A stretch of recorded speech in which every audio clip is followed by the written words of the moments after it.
Let me again tell you that we are joined by two other individuals who also participated in the sit-in movement as we celebrate the 50th anniversary of the sit-in movement. Earlier, Ms. McClain from Tennessee State University gave us some information relative to the movement itself.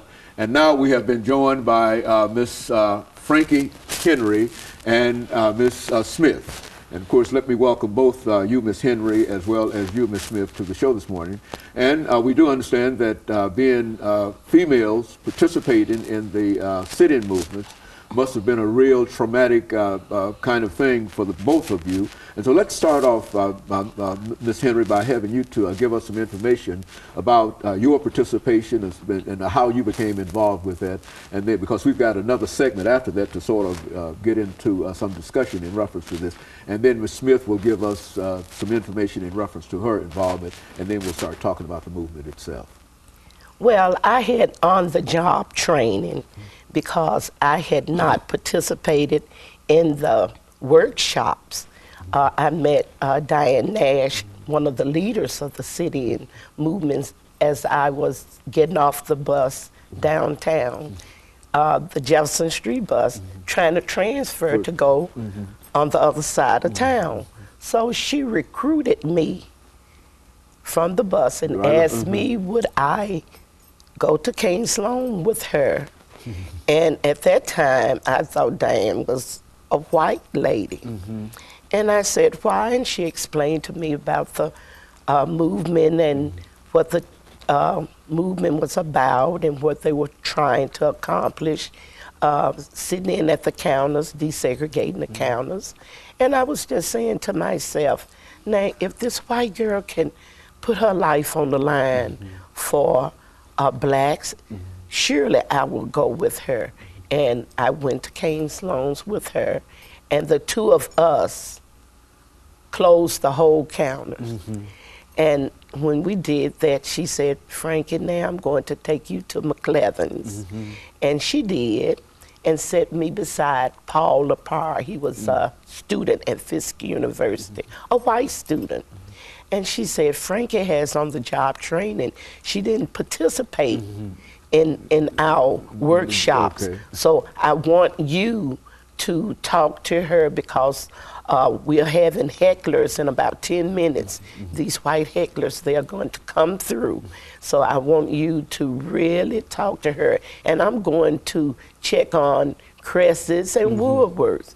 So she left out. And there you were. And there I was. There I was. Okay. And Ms. Smith, what about yourself, your involvement and some of the experiences that eventually brought you?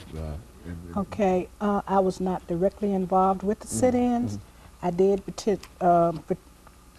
attend some of the workshops, and I had learned about the nonviolent techniques and stuff like that, but I did not feel that I was strong enough in my head to let people spit on me, hit me, or do anything they wanted to without fighting back. I understood what we were trying to do, but I felt like if I went and to see if I would make it, that I might mess something up. So I just did not participate. But I did go when they started the stand-ins. I was ready. And I stood in at the theaters, and one night I did sit in just for a minute until they closed Wilson Quick down. That was because there were so many students at the theater that they asked some of us to go across the street and sit in over there. And then I was arrested at the Tennessee Theater.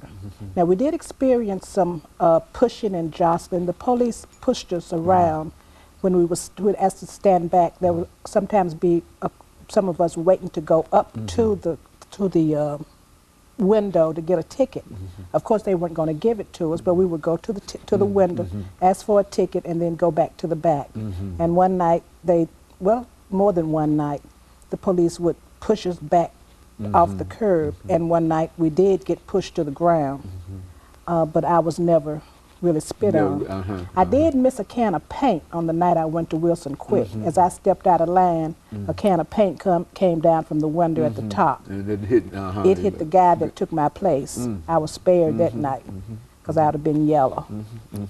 Okay, very good. You know, but I think that these experiences sort of equate some of the experiences that I'm familiar with too, in terms of the harassment and the but didn't it strike fear, Miss Henry, in your heart? It did not until Paul was talking to me and I was turning to the right to listen to his instruction. And I had my arm on the counter, and as I was talking to him, a white lady was putting a cigarette out on my arm. And it's just a minor scar that I know I will wear for the rest of my life.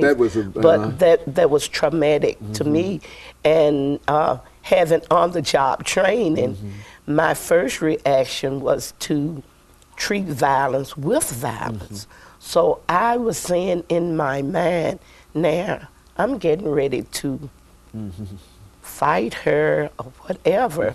But as I was looking past her, Reverend Dr. Kelly Miller Smith was standing there, and he was shaking his head. Don't hit her. And I was thinking about all the sacrifice and all the training that the students had gone through.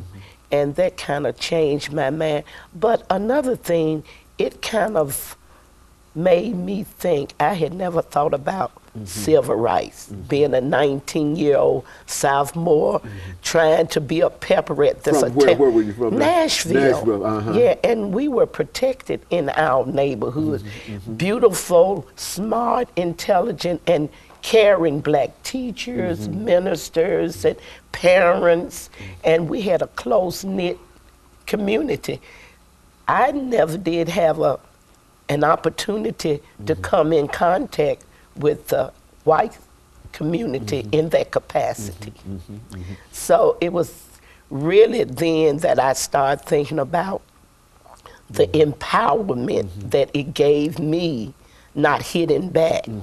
And as I looked at her, and I'm sure she was looking for me to retaliate, but I didn't do anything. I just stared, and she finally went away. And so, and of course, we're getting ready for our second commercial break, and we'll have the two of you back with us following this break. But you finally came to a realization that of what the whole movement was all about at that particular time. Yes. And of course, we'll be back with our audience following this very, very short commercial break.